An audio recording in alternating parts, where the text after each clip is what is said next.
How does one create a running shoe? Because there's a science to this. There is. As a girl who has bought quite a number of sneakers in my life. There is definitely a lot of research that goes into what makes like a great running shoe. But for us, it was specific that coming from the home of running champions, it had to be a Kenyan running shoe.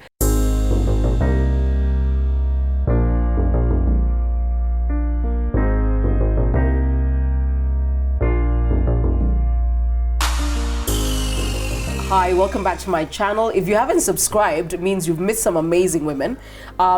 If you have, thank you.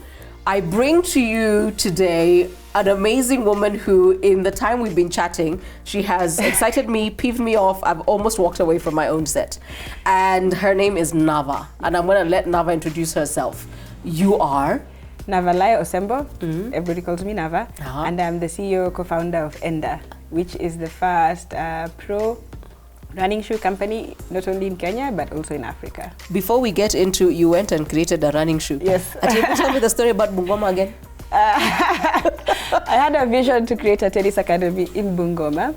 There was lots Where's of the space. market? No, the market wasn't for, the market is to get them ready for the international tournaments. That was the goal. That at some point, 8 to 10 years later, we would have someone in Wimbledon or the US Open flying the Kenyan flag. How many years ago was this that you were thinking of a tennis academy in Bungoma? That was in 2014, like 5 years ago. That's not a bad time. Yeah, 5 years ago. Where did you go to school? I went primary school, my Forces Academy. Very much a military child. Yeah, discipline is important. Clearly. And then high school, I went to Precious Blood Ruta. Okay. And then I did my undergrad law in Kenya school, in Parklands, Nairobi University. And then I did my School of Law, where all lawyers go. Yes, Kenya of course. School of Law.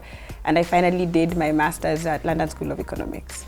You were at the London School of Economics when you were busy trying to start a tennis academy in Bungoma. That was the inspiration because I got to experience Wimbledon. Like I didn't get inside, but I got to feel the air, you know, like the excitement, the exhilaration, the fact that the Williams sisters could be breathing the same air as us mortals. Yes. So I think, and then of course, kind of just looking at that prize money, and I'm like, damn it, you know, like we should be here. Like there's nothing that stops us from not being here. So and something about Bungoma, between arm strength, swims, you're like, yeah. Bungoma was also like, that's where I come from. So I tried getting land in Nairobi. We are just overpriced. And my brother has land there, and he was like, you can do what you want with it. And that's how I ended up there. Like he gave me land to basically experiment with it, to like build the school and build like whatever was necessary. And then also like the general area, you know, guys, there we still dig with cows. Like it's very physical. Oh, right. So I just felt like people there had the right physique, and there's the land opportunity, and then it was just now, can we get the right coaching services and equipment to that place and make the next champions? But clearly that didn't take off. No, it didn't. So what brought this on? Failure of that, right? Okay. I mean, after it didn't take off, I think I had a soul-searching moment because I was very attached to that project, and I was like, okay, so I did this, it didn't work out. What if in my next, like the next thing I did, I just basically made a list of all the things that didn't work out for the school project, and then I realized it was a very long term. Especially if you're growing tennis talent over several years, the returns are going to be like much later. And then it was only like the kids who would get impacted were very few. So I was having a class of like maybe 20 kids, and I'm sure some of them would drop off as they realized other things along the way. And so coming back to what would be good, I was like, it has to be something that has high social impact, basically something that's more people can benefit than just a few people. Okay. And then it had to be something that also made sense in the sense of looking at our sporting history and culture, something that could fit. And yeah, so I was still thinking about that when I was in another forum talking about it. It was just a organization, and it was entrepreneurs just talking ideas and pitching. And I was talking about that potential, like we just have it and we don't do much with it other than just say, yay, he won a gold medal, which is amazing. I don't want to underplay that, but then what more can we get from that industry? And hence, that's where I met my business partner, and it just, like, our conversation really went on, and we were like, you know what, if you're thinking social impact, if you're thinking running, if you're thinking Kenya, then the logical conclusion is running shoes. Like, you could do apparel, but the money is in running shoes, right? And then if you're also thinking about social impact, manufacturing is one of the, has been proved that it's one of the best ways to basically pull people out of poverty. Because Enda is a running shoe made in Kenya. Yes, made in Kenya. It took us a while to get that label, but yeah, it's one of the things I'm proud about. But once you, like, the value addition that you're able to achieve, then that for me made sense, because it was something that was creating positive impact, creating jobs, and I think jobs are a powerful tool of giving someone agency on what to do with their lives. You know, That's like true. You need. Can you imagine, like, me coming to your house and telling you how to spend your money? Nah. You know, that would be nice though.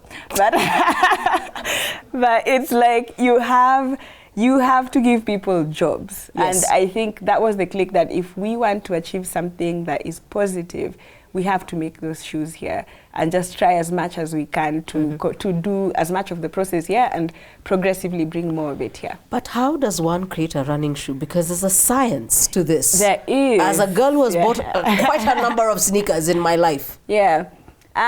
So there is definitely a lot of research that goes into what makes like a great running shoe. But for us, it was specific that coming from the home of running champions, it had to be a Kenyan running shoe. So there's different ways people run. The Kenyan style of running is forefoot or midfoot strike. So we basically land with this. We land here because we don't land. We don't do this. Yeah, we don't do heel this. strike. Yeah, we don't. Yes, we don't. Because do that. if you ever run, okay. By the way, I do walk and run. Yes, but if you ever read Runner's Magazine, it begins to tell you that it's this way. And we don't run like that. It's heel strike down. No, it should be forefoot strike. Like, yeah, and I think it's also a thing of beauty when you Google running styles and you see it's almost like perfect synchrony. Like, did you guys hear what she said? When you Google running styles, you need to see a doctor. And we basically, the Kenyan style of running is called the neutral style. So neutral means it's essentially you don't need to amend the running shoe to accommodate inefficiency in your running. Oh. Right? So what most people do is when you heel strike, because you're kind of having that impact as you hit the ground. Yes. So most running shoes will accommodate that by giving you something in the heel. Yes. Like either a cushion, heavier, I've seen it. like more cushion and stuff like that. Yeah. But that doesn't make the problem go away, right? That's just like having symptoms and just like treating the fever. But ultimately you have to, if you want to run well and basically keep your health in mind so that you're not having knee surgery many years down the line, then you have to run the proper way, which is the forefoot, which is essentially how we run. Which is how we run. So our shoes are neutral running shoes. Like these are winning shoes. Yes. They are. So we don't compensate for the inefficiency. We try to help people overcome that inefficiency so that you're not, like in the long term, you put in the work to get to that right shape. Why hasn't anybody created a running shoe? We are. Why? You can't tell me the planets aligned and it was you. Why? I don't know. Actually, I asked myself that question, and I think that was why it was so urgent to create this shoe. Yes. Because it was like, it made so much sense that why hadn't we done it? The very least we could do is try to do it, and maybe. And you've been how long in the journey are you?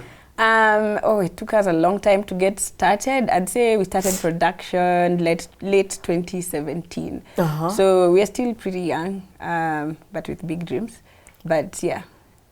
No, I mean, this, I know you brought, I can tell that shoe is distinctly different from this one. It's very different. This is a lightweight trainer. This is a daily trainer. This one is essentially for short distance running, if I summarize it. And this one is for like the longer running, like the marathon, the comfort shoe as you are going the extra mile. And you've given them names. Yes. This one is? Lavatet. The T should be silent. Apologies to the Kales. So it's Lavat. No, Lavat is... Lavat, like, yes. Yeah, no, like Lavatet is Now you're making me think about Mnyambuliko wa Kitenzi, which is so random. We can take a break here while you all break down in tears. Because not only is she awesome, but she's funny. No, I'm just thinking like it's how you say the verb. They clearly helped you create the name. No, so we actually ask our community how we should name the shoes. Yes. Like even the Iten was a suggestion from a member of our community. The Lapatet is also a suggestion. And I think one of the things and this is realized, the Iten. Yeah, that's the Iten. Because then when someone buys it, they have to figure out what Iten means. And that's a chance for us to also tell our story. And to market Kenya. Exactly. Wow. Exactly. And you told me there's one other that's not here. What are you wearing? I'm wearing the Iten. But in black? Yes, in black. It comes in red, green, and black. The colors. I really like it in black. Yeah, it's really cool. It's really nice. Thank you very much. So the Iten, Labatet, and... No, the other one we haven't named it. It's still in the kitchen. We're working on something. Yeah. But you created a running shoe. So when you told your folks what you are doing... I don't think they understand what I do. They're like, but the first time you said, so, Dad, you know that law degree? Yeah. I think my family is used to me trying different stuff. I mean, there was a tennis academy in Bungoma. And they let me do it, you know. So I think they're not really surprised. I think it's just, it's just how it is. Her name is Nava. She is the part of the brains behind Enda, the running shoes from Kenya. Actually, the winning shoes, because we win marathons. Exactly. That's what we do. You should see us at the London Marathon. There's us and then white people chasing us. It's awesome. It's just beautiful. When we come back, I guess I want to know what it is like when CNN says, and they say, come, we need to tell your story. Because I've been looking for you for how long? For 6 months. Oh, really? Yeah. Yes, that's how long I've been looking for you. Subscribe, come back. Her name is Nava. She's amazing. And she's also funny, which I just cannot deal with at all. Some people might disagree.